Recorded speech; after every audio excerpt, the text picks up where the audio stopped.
नमस्कार साथियों, स्वागत है आपका एक बार फिर से अपने ऑनलाइन प्लेटफॉर्म पर। अपनी 2 यूनिट जो है, सेकंड यूनिट जो है वो अपने शुरू कर रखी है, जिसमें व्यक्तिगत विभिन्नताएं जो हैं वो कंप्लीट हो चुकी हैं। अगला जो टॉपिक अपन लेके चलेंगे वो लेके चलेंगे व्यक्तित्व, जिसको अपन क्या कहते हैं, पर्सनैलिटी। सामान्य सा शब्द है, समझने का प्रयास करना। पर्सनैलिटी जैसे सामान्य बोलचाल में अपन कहते हैं कि जो व्यक्ति अच्छा दिखाई देता है। गाँव में अपन कहते हैं, शादी ब्याह में कहीं जाते हैं या कहीं भी कोई प्रोग्राम होता है तो वहां कोई व्यक्ति अच्छा दिखाई देता है तो अपन कहते हैं कि यार इसकी पर्सनैलिटी मस्त है। यानी जो दिखाई दे रहा है, हमें आंखों से जो दिखाई दे रहा है, उसका आवरण, बाह्य जो आवरण दिखाई दे रहा है वो कैसा है, वो उसकी पर्सनैलिटी को निर्धारित कर रहा है।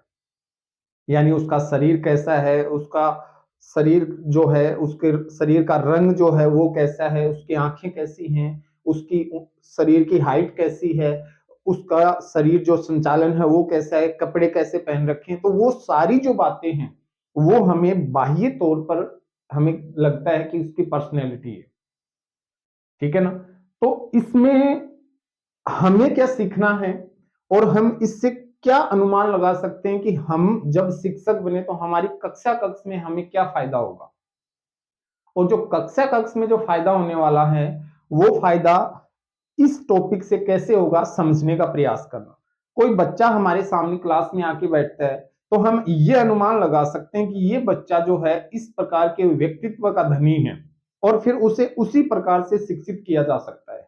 तो इसका जो ब्रीफिंग है, सामान्य शब्दों की अगर मैं बात करता हूं तो देखो समझो, व्यक्तित्व जो है इसे अपन हिंदी भाषा में क्या कहते हैं, व्यक्तित्व। हिंदी जो भाषा है उसमें अपन इसे कहते हैं व्यक्तित्व, जबकि इसी का अंग्रेजी रूपांतरण जो है वो क्या है, पर्सनैलिटी। इंग्लिश में इसे क्या कहते हैं, पर्सनैलिटी। अब समझो, ये जो पर्सनैलिटी शब्द जो बना है वो लेटिन भाषा से बना है। किससे बना है, लेटिन भाषा से। और लेटिन भाषा का शब्द है पर्सोना। कौन सा शब्द है, पर्सोना शब्द है, जिसे अपन कहते हैं पर्सोना। इसका शाब्दिक अर्थ जो होता है वो होता है नकली चेहरा। नकली चेहरा, या जिसको अपन कहते हैं मुखौटा, या जिसको अपन कहते हैं नकाब।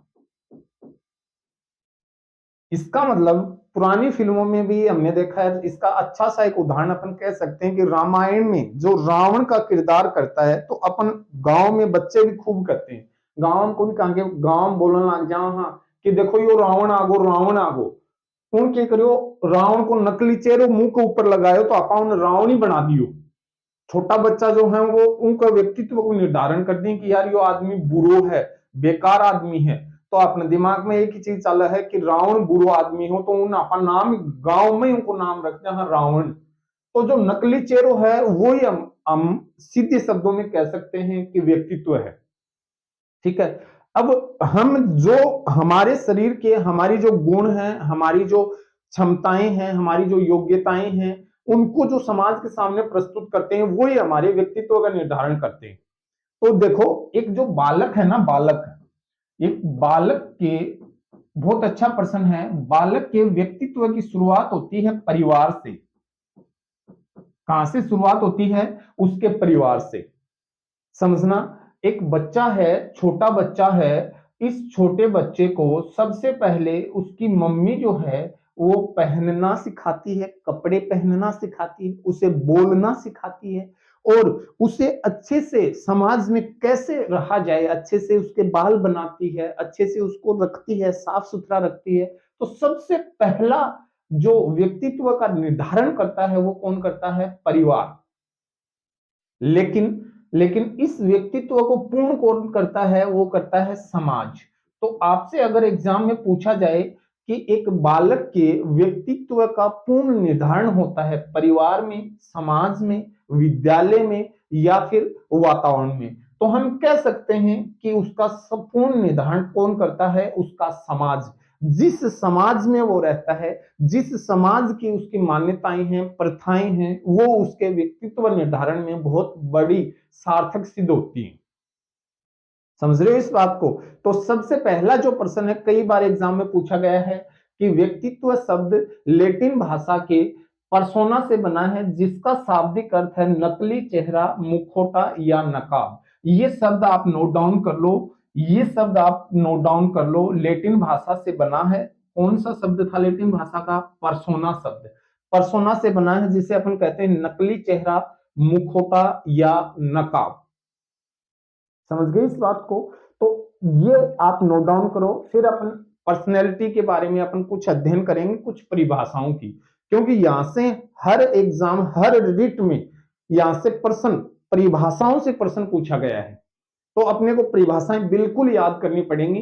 कोई इसमें किंतु परंतु वाली बात होगी ही नहीं। अपने को बहुत अच्छे से याद करना पड़ेगा कि परिभाषाएं किसने क्या कहा, और जब अपन परिभाषाएं पढ़ेंगे तो व्यक्तित्व को समझ जाएंगे। ठीक है ना? तो सबसे पहले नोट डाउन कर लो और फिर अपन आगे बढ़ते हैं, देखते हैं। हेडिंग डाल दो व्यक्तित्व की परिभाषाएं। देखो, सबसे पहले कहता है एक व्यक्ति था गिलफोर्ड, और गिलफोर्ड कहता है कि व्यक्तित्व व्यक्ति के गुणों का समन्वित रूप है। इस शब्द को आपको समझना पड़ेगा। एक शब्द उन्होंने दिया था, समन्वित रूप। क्या शब्द दिया? समन्वित रूप। तो व्यक्तित्व है व्यक्ति के गुणों का समन्वित रूप है। किसने कहा था? गिलफोर्ड ने कहा। ओके, फिर बात करते हैं, हम जो कुछ करते हैं वही व्यक्तित्व है। देखो, हम जो कुछ करते हैं वही व्यक्तित्व है। किसने कहा था? वाटसन ने कहा था। किसने कहा था भाई? वाटसन ने कहा था, है ना? याद रखना, हम जो कुछ करते हैं वो व्यक्तित्व है। फिर आ जाओ, व्यक्तित्व व्यक्ति के व्यवहार की एक समग्र गुणात्मकता है। हम जो व्यवहार करते हैं उस व्यवहार के समग्र गुण एक जगह इकट्ठे होते हैं, वही क्या है? व्यक्तित्व। कौन कहता है? वुडवर्थ कहता है। तो हम याद भी रख सकते हैं कि वुड, मैंने पहले भी बताया था, वुड का मतलब लकड़ी, और लकड़ी में सभी गुण होते हैं। उसको जला भी सकते हैं, उसका उपयोग भी कर सकते हैं, फर्नीचर भी बना सकते हैं। तो ये जो वुडवर्थ कहता है कि व्यक्तित्व व्यक्ति के व्यवहार की एक समग्र गुणात्मकता है। फिर आ जाओ, व्यक्तित्व जन्मजात और अर्जित प्रवृत्तियों का योग है। कौन कहता है व्यक्तित्व जन्मजात और अर्जित प्रवृत्तियों का योग है? वेलेंटाइन महोदय कहते हैं। तो याद रखना, जब बच्चे का जन्म होता है, जब बच्चे का जन्म होता है, तो क्या उस समय वो वेलेंटाइन डे मनाता है? बिल्कुल नहीं। मनाएगा कब? जब वो बाहर से अर्जित करेगा प्रवृत्तियां। जब वो किशोर होगा, किशोर अवस्था में जब जाता है, किशोरावस्था को जब वो अर्जित करता है, तब वो वेलेंटाइन डे मनाता है। मनाता है ना? तो याद रखना, व्यक्तित्व जन्मजात और अर्जित प्रवृत्तियों का योग है। किसने कहा था? वेलेंटाइन डे ने कहा था। वेलेंटाइन डे ऐसे याद रख लो, कोई जरूरी नहीं है डे लगा दोगे तो कहां गलती है। आपको तो ऑप्शन आएंगे, ऑप्शन में से एक सिलेक्ट करना है। फिर आ जाओ, व्यक्तित्व व्यक्ति के संगठित व्यवहार का संपूर्ण चित्र है। देखो, याद रखो, संपूर्ण चित्र। तो संपूर्ण चित्र, चित्र हम कहां बनाएंगे? डेस्क पर रखकर। हमारी जो डेस्क होती है, टेबल और डेस्क होती है, तो डेस्क के ऊपर रखेंगे। तो डेसिल ने कहा था संपूर्ण चित्र है। क्या कहा था? कि व्यक्तित्व व्यक्ति के संगठित व्यवहार का संपूर्ण चित्र है। किसने कहा था? डेसिल ने कहा था। फिर आ जाओ, वातावरण के साथ सामान्य एवं स्थायी समायोजन ही व्यक्तित्व है। क्या कहा था? कि वातावरण के साथ सामान्य और स्थायी समायोजन, नॉर्मल, सामान्य और स्थायी, फिक्स जो समायोजन है वो कौन है? वो बोरिंग। तो याद रखना, मैंने पहले भी आपको बताया था कि बोरिंग हमेशा वातावरण की बात करता है। वातावरण, तो बोरिंग जो है वो हम कहां करेंगे? वातावरण में करेंगे। बोरिंग जो कुआं जो खोदते हैं वो कहां खोदते हैं? वातावरण में। और वो स्थायी होता है, सामान्य तौर पर वो स्थायी होता है। तो याद रखना कि वातावरण के साथ जो सामान्य और स्थायी समायोजन है वो व्यक्तित्व है। किसने कहा था? बोरिंग ने कहा था। किसने कहा था भाई? बोरिंग ने कहा था। फिर आ जाओ, व्यक्तित्व वह है, क्या कहता है? कि व्यक्तित्व वह है जिसके द्वारा यह भविष्यवाणी कर सकते हैं कि कोई व्यक्ति किस परिस्थिति में क्या करेगा, केटल भविष्यवाणी कर सकते हैं, है ना, कि कोई व्यक्ति किस परिस्थिति में क्या करेगा, कौन कहता है, केटल कहता है। तो याद रखना केतली जो होती है ना, केतली, उसको अपन भविष्य के लिए उसमें चाय डालकर सुरक्षित रख सकते हैं।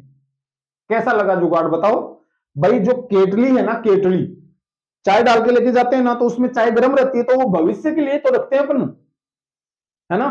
तो याद रखना कि व्यक्तित्व वह है, क्या है, व्यक्तित्व वह है जिसके द्वारा हम यह भविष्यवाणी कर सकते हैं कि कोई व्यक्ति किस परिस्थिति में क्या करेगा। कौन कहता है, केटल कहता है।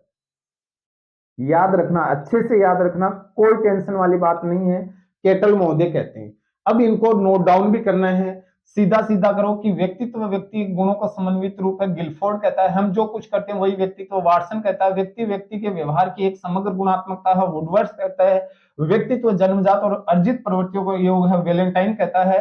व्यक्तित्व व्यक्ति के संगठित व्यवहार का संपूर्ण चित्र है, डेसिल कहता है। वातावरण के साथ सामान्य और स्थायी समायोजन व्यक्तित्व है, बोरिंग कहता है। और व्यक्तित्व वह है जिसके द्वारा हम यह भविष्यवाणी कर सकते हैं कि कोई व्यक्ति किस परिस्थिति में क्या करेगा।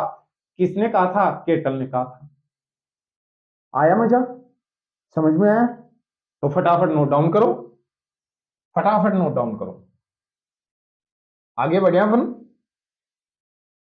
बढ़िया अपन। चलो अब और देखते हैं कुछ कोटेशन इंपॉर्टेंट है, याद रखना। बहुत अच्छी कोटेशन है, बहुत बार पूछी गई है। याद रखना कि व्यक्तित्व व्यक्ति के भीतर उन मनोदेही गुणों का गतिशील, शब्द को याद रखना, इस गतिशील को, और गत्यात्मक संगठन है जो वातावरण से उसके अपूर्व समायोजन को निर्धारित करता है। आलपोर्ट कहता है, आलपोर्ट कहता है। पोर्ट का मतलब, पोर्ट का मतलब बंदरगाह होता है। क्या होता है, बंदरगाह। और बंदरगाह पर जो नमी रहती है, पानी में ही बंदरगाह होगा। आलपोर्ट, आला, आला मतलब नमी। तो आलपोर्ट कहता है कि गतिशील और गत्यात्मक। तो आलपोर्ट बंदरगाह से तो हमेशा जहाज गति करते हैं, गति करते हैं। तो याद रखना कि व्यक्तित्व है व्यक्ति के भीतर उन मनोदेही गुणों का गतिशील या गत्यात्मक संगठन है जो वातावरण में उसके अपूर्व समायोजन को निर्धारित करता है। कौन कहता है, आलपोर्ट कहता है। आगे बढ़ते हैं। और व्यक्तित्व व्यक्ति के चरित्र, चित्त, प्रकृति, ज्ञान शक्ति तथा शरीर गठन का करीब करीब एक स्थायी एवं टिकाऊ संगठन है जो वातावरण में उसके अपूर्व समायोजन का निर्धारण करता है। तो यहां रखना, अपूर्व समायोजन का निर्धारण आइजेंक। कौन कहता है ये बात, आइजेंक कहता है ना, जेक, आइजेक, है ना। तो देखो, टिकाऊ संगठन है और क्या है, अपूर्व समायोजन निर्धारण करता है। तो यहां टिकाऊ, टिकाऊ, जैक जो होता है ना गाड़ी के ऊपर, जैक, तो जैक को टिकाकर गाड़ी को ऊपर ऊपर उठा देते हैं अपन। जब टायर खराब हो जाए, टायर पंचर हो जाए, तो गाड़ी के जैक लगाकर गाड़ी को ऊपर उठा देते, टिका देते हैं, ऊपर टिका देते हैं, जैक के ऊपर टिका देते हैं। तो टिकाऊ संगठन की बात कौन करता है, आइजेंक। कौन करता है, आइजेंक। फिर आ जाओ, व्यक्तित्व एक व्यक्ति के व्यवहार के तरीकों, दृष्टिकोणों, क्षमताओं, योग्यताओं तथा अभिरुचियों का विशिष्टतम संगठन है। तो देखो यहां शब्द आया है विशिष्टतम। तो विशिष्टतम संगठन कौन कहता है, मन। हमारा जो मन है, हमारा जो दिल है ना, दिल, हार्ट जो है, वो विशिष्ट ही तो है, विशिष्ट लोगों के लिए ही तो धड़कता है। या फिर ऐसे समझ सकते हैं कि वो विशिष्ट संगठन से बना है, उसमें आलिंद है, निलय है, तो उसका संगठन जो है वो विशिष्ट है। तो विशिष्ट संगठन की कौन बात करेगा, मन। जबकि टिकाऊ संगठन की आइजेंक और गत्यात्मक की आलपोर्ट। तो तीनों शब्द याद रखोगे ना। फिर देखो, व्यक्तित्व व्यक्ति के व्यवहार के तरीकों और विशेषताओं का उल्लेख करता है। कौन कहता है, विंग एवं हंट। याद रखो कि व्यक्तित्व है व्यक्ति के व्यवहार के तरीकों और विशेषताओं का उल्लेख करता है, यानी उसके तरीके कौन से हैं और उनकी उसके व्यवहार की विशेषताएं कैसी हैं, वो बात कौन करता है, विंग और हंट। तरीके, तरीके जो है ना, हंट, हंट का मतलब हंटर, याद रखो, शिकारी। तो विंग पहनकर जाएगा, टोपी पहनकर जाएगा जंगल में। अब वो कहां टोपी पहनेगा और कहां नहीं, उसके व्यवहार के जो तरीके हैं वो ही निर्धारित करेंगे।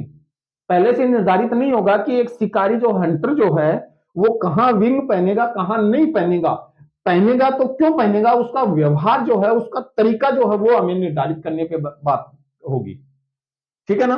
तो याद रखना कि व्यक्तित्व व्यक्ति के व्यवहार के तरीकों व विशेषताओं का उल्लेख करता है। कौन कहता है? विंग और हंट।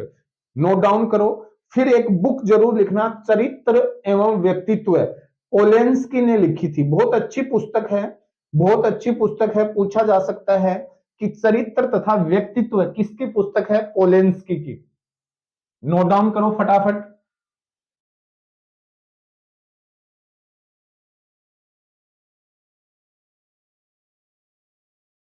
हो गया नोट डाउन? चलो आगे बढ़ते हैं। अब देखो, एक अच्छा व्यक्तित्व आप किसे मानोगे? एक श्रेष्ठ व्यक्तित्व, एक अच्छा व्यक्तित्व आप किसे मानते हो? हम्म?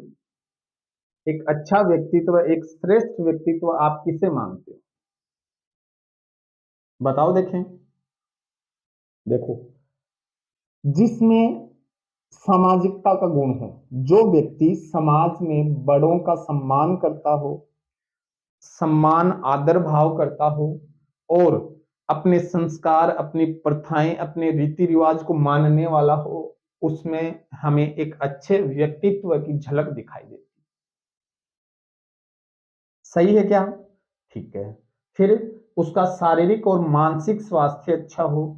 ऐसे हो कोई ठिगना सा आदमी है, अच्छे कोट पैंट पहन के घूम रहा है, तो क्या वो सुंदर दिखेगा?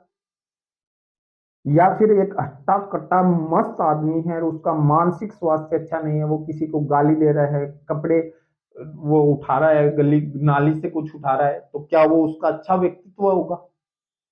नहीं होगा। यानी दोनों चीजें अच्छी होनी चाहिए, शरीर से भी स्वस्थ हो और मस्तिष्क से भी स्वस्थ हो, तब जाकर एक अच्छा उसका व्यक्तित्व बनेगा। ठीक है। फिर आ जाओ, उसमें समायोजन करने की क्षमता भी होनी चाहिए। देखो, जिसमें अच्छा समायोजन करने की क्षमता होगी, उसमें अच्छे सामाजिक गुण भी होंगे। हो सकता है मान लो आप कहीं जाते हो, आप परिवार के लोग हैं, हमारे रिश्तेदार हैं, उन्होंने कुछ कह दिया, अब कोई बच्चा है, कोई व्यक्ति है, या फिर मान लो कोई व्यक्ति कहीं शादी में जाता है, तो अपने जैसा घर जैसा वातावरण उसको वहां नहीं मिलता है। ठीक है। अब वो वहां जाके एकदम से ऐसे मुंह फुला के खड़ा हो जाए, नहीं नहीं मेरे को यहाँ अच्छा नहीं लग रहा, तो फिर क्या करेंगे? अरे यार, इसको घर ही छोड़ के आ जाते, क्यों लेके आए थे ऐसे? और एक बच्चा है जो हंसता खेल रहा है, जहां मर्जी है वहां डांस कर रहा है, जहां मर्जी है वहां कुछ खा लिया, मजे से घूम रहा है, सबको मौसी नमस्ते, दादी जी नमस्ते, ताई जी नमस्ते, बुआ जी नमस्ते, सबसे मजे से घूम रहा है, तो वो आपको अच्छा लगेगा। यानी कि जैसा वातावरण मिला है उसके साथ खुद को ढाल लेना क्या कहलाता है? समायोजन। और वहां से खुद को अलग थलग करना, वहां से खुद को अलग करना क्या कहलाता है? कुसमायोजन। तो अच्छा समायोजन भी होना चाहिए अगर आपका व्यक्तित्व अच्छा है तो। ठीक है। फिर एकता और एकीकरण, उनमें एकता भी होनी चाहिए, है ना? ये देखो जुड़े हुए गुण हैं। अगर अच्छा हम परिवार के साथ एकता के सूत्र में बंधे रहेंगे तो हमारा समाज भी अच्छा होगा और सामाजिक प्रतिष्ठा भी अच्छी होगी। ठीक है ना? फिर विकास की निरंतरता, उसमें विकास होता रहना चाहिए, डेवलपमेंट होता रहना चाहिए, विकास नहीं रुकना चाहिए। और विकास और अभिवृद्धि मैंने आपको बहुत अच्छे से पढ़ाई हुई है, बहुत अच्छे से, कहीं आपकी गलती होनी नहीं चाहिए। अभिवृद्धि और विकास में तो ये कंफर्म मान लो आपसे गलती होनी ही नहीं चाहिए। तो अभिवृद्धि और विकास, ठीक है ना? तो विकास की निरंतरता, विकास निरंतर चलता रहना चाहिए। ठीक है।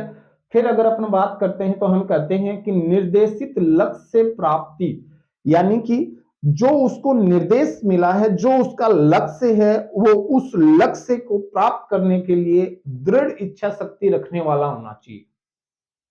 जो उसने एम बना लिया है, उस एम को प्राप्त करने के लिए उसमें वो जुनून होना चाहिए कि हाँ मुझे ये लक्ष्य प्राप्त करना है। जैसे आप लोगों का है, जैसे हम सबका है कि हमें सरकारी नौकरी प्राप्त करनी है, और उस सरकारी नौकरी के लिए सबसे पहला कदम शिक्षक बनने के लिए जो है वो है रिट,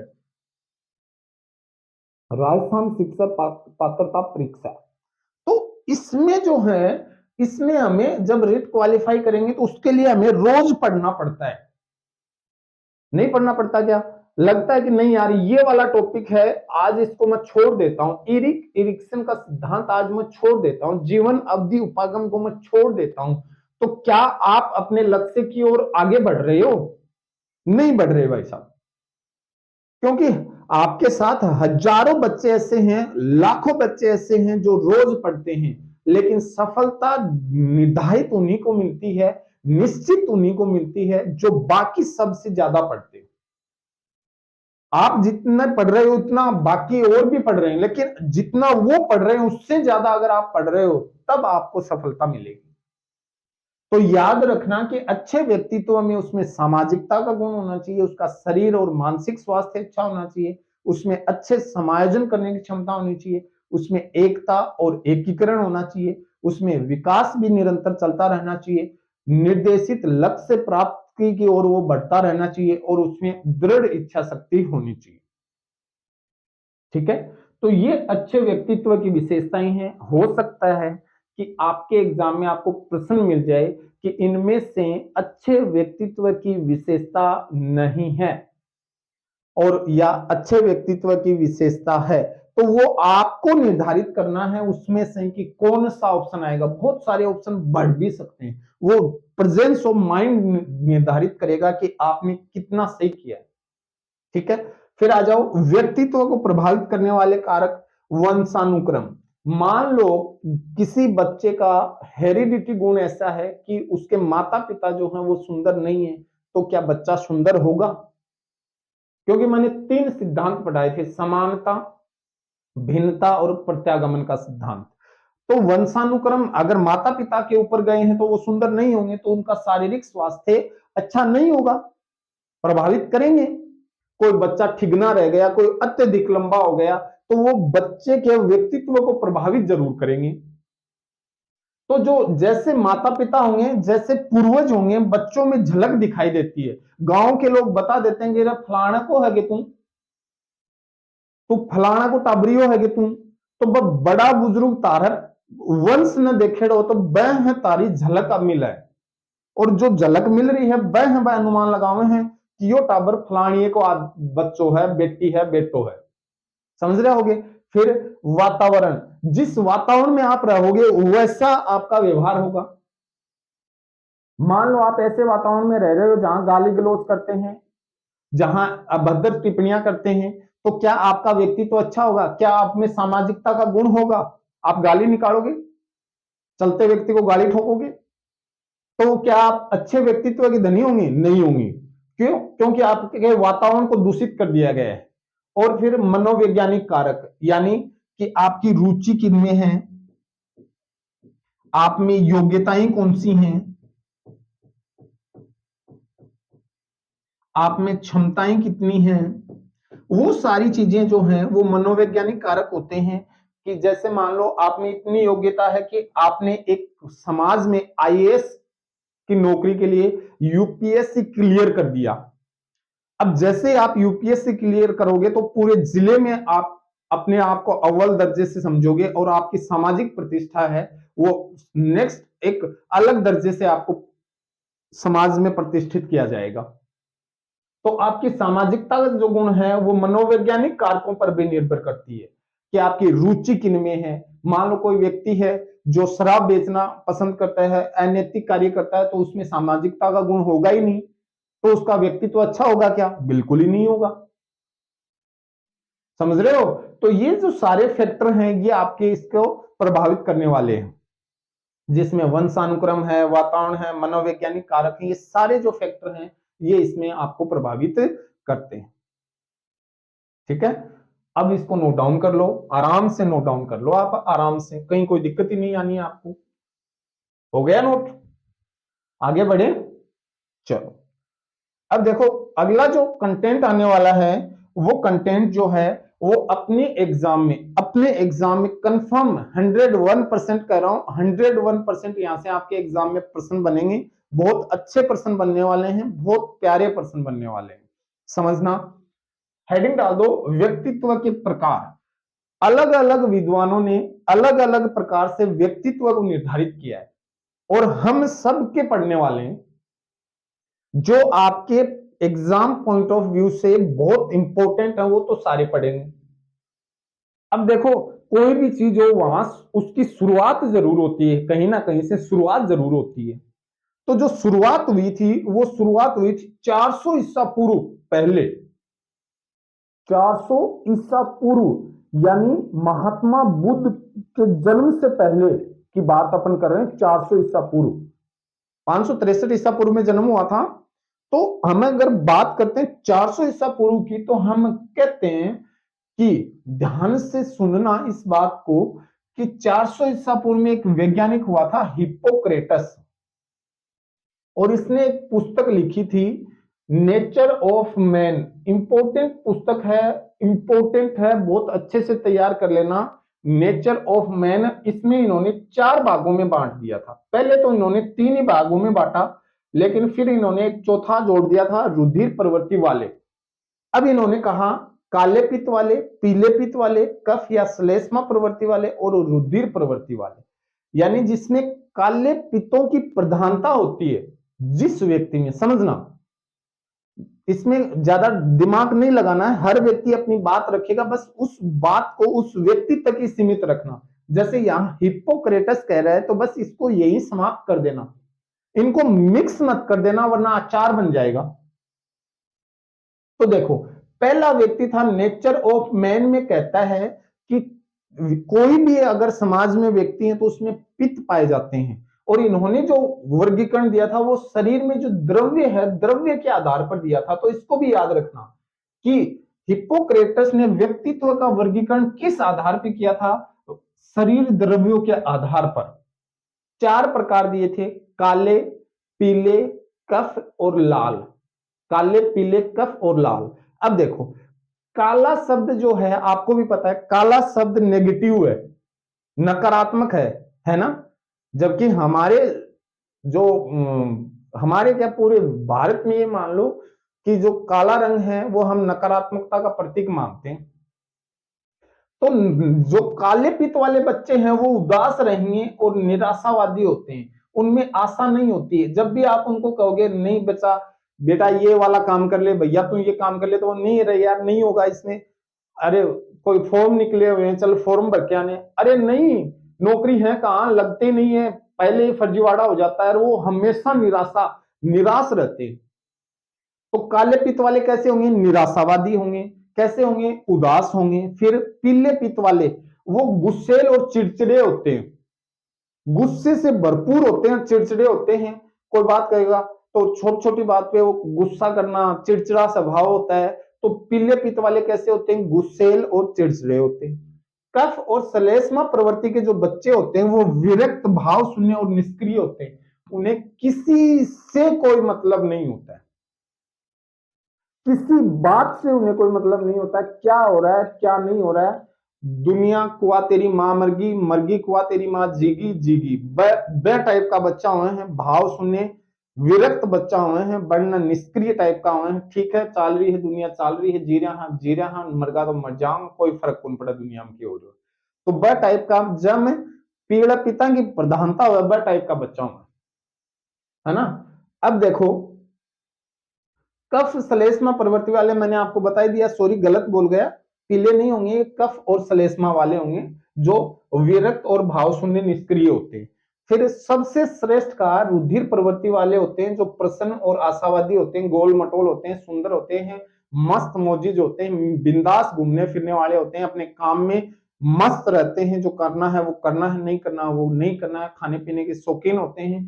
तो जो रुधिर प्रवृत्ति के जो बच्चे होते हैं वो प्रसन्नचित्त और आशावादी होते हैं।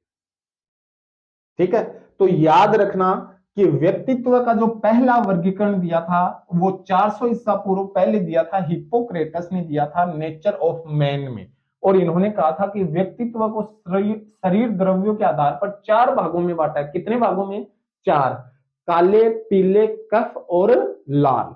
सबसे श्रेष्ठ कौन सा है, लाल, जबकि सबसे बेकार कौन सा है, काले।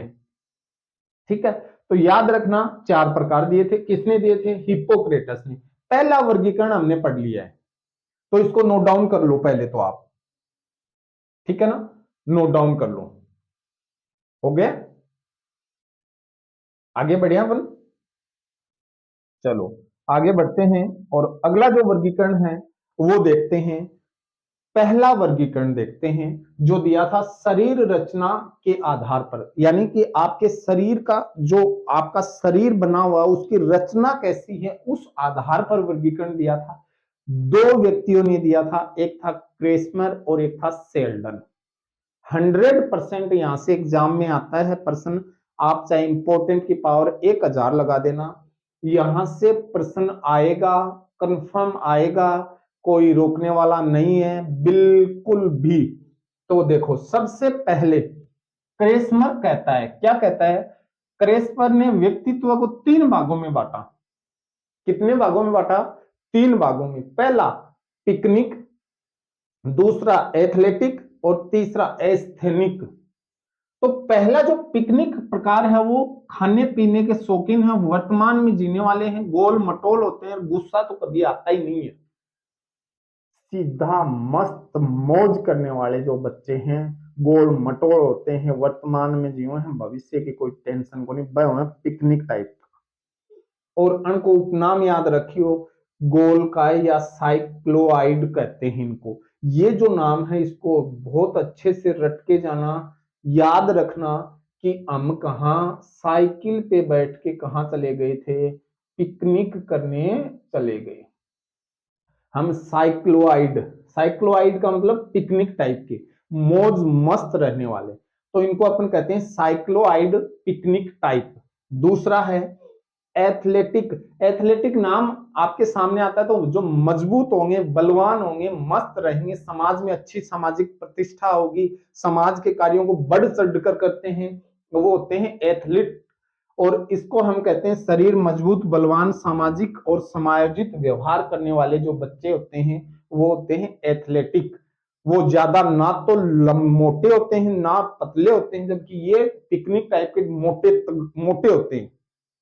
लेकिन ये जो एथलेटिक टाइप के हैं ये ना तो पतले ज्यादा ना मोटे ज्यादा, मीडियम जो गुण है, दोनों को मिला जुला रूप जो है वो एथलेटिक है। इसको कहते हैं सुडोल काय, सुडोल काय या पुष्ट काय। अपन नहीं कहते कि यार तेरा डोर बहुत सुंदर है, डोर सुंदर है, मतलब सुडोल, डोर देख तेरा डोर कहीं हो रही है, डोर को मतलब तू कहीं को दिख रही है, सुडोल को मतलब सुंदर दिख रही है, तो सुडोल काय का मतलब एथलेटिक।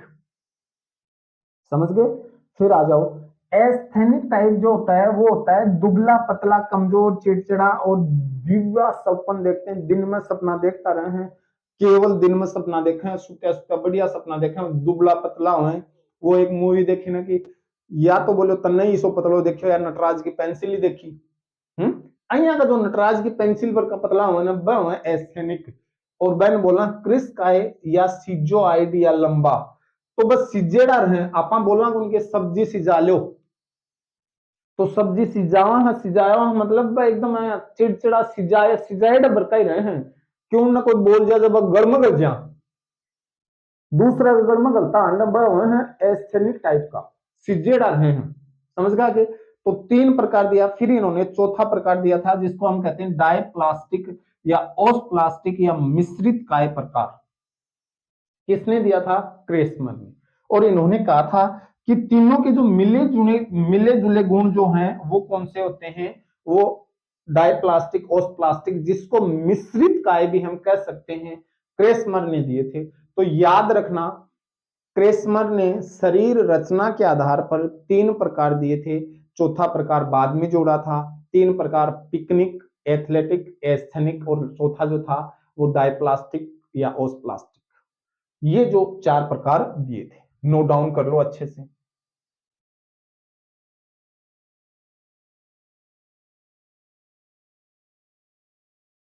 अब इसको अपन आगे बढ़ाते हैं और अगला जो पॉइंट है वो देखते हैं। शरीर रचना का दृष्टिकोण जिसको अपन कहते हैं पाश्चात्य दृष्टिकोण का दूसरा पार्ट दिया था सेल्डन ने। पहला पार्ट किसने दिया था? क्रेसमर ने। और दूसरा पार्ट किसने दिया था? सेल्डन ने। तो सेल्डन क्या कहता है वो अपन देखते हैं। सेल्डन कहता है पहला प्रकार 3 प्रकार दिए थे, गोला, आयत और लंबा। वही बात आ गई, ये जो है गोला ये है पिकनिक प्रकार का। कैसा है? पिकनिक, जैसा पिकनिक है वैसा ही गोला है। आयत वाला जो है ये अपना है एथलेटिक प्रकार का, जैसा एथलेटिक होगा वैसा ये है। और लंबा कार जो है वो है एस्थेनिक प्रकार का। तो जो एस्थेनिक के गुण होंगे वो ही होंगे। तो देखो समझो, गोलाकार प्रकार का जो है वो खाने पीने के शौकीन, वर्तमान में जीते हैं, मोटे गोल होते हैं, गुस्सा कभी नहीं आता, वर्तमान में जीने वाले होते हैं। इसको उपनाम दिया था विस्रोटोनिया। ये नाम याद रखना, ये नाम याद रखना। हमने यहां नाम दिया है साइक्लोआइड, जबकि यहां नाम दिया है हमने विस्रोटोनिया। गोल, गोल को क्या नाम दिया है? विस्रोटोनिया। आयत, आयत को हमने नाम दिया है सोमेटोटोनिया, यानी कि ये जो मजबूत, बलवान, सामाजिक और कुशाग्र बुद्धि वाले जो होते हैं ना, कुशाग्र बुद्धि के जो धनी होते हैं उनको अपन क्या कहते हैं? आयताकार। सबसे श्रेष्ठ प्रकार है आयताकार। फिर आ जाओ लंबाकार, जो है ये दुबले पतले कमजोर चिड़चिड़े होते हैं, दिवास्वप्न और क्या होते हैं? दिन में सपने देखते हैं।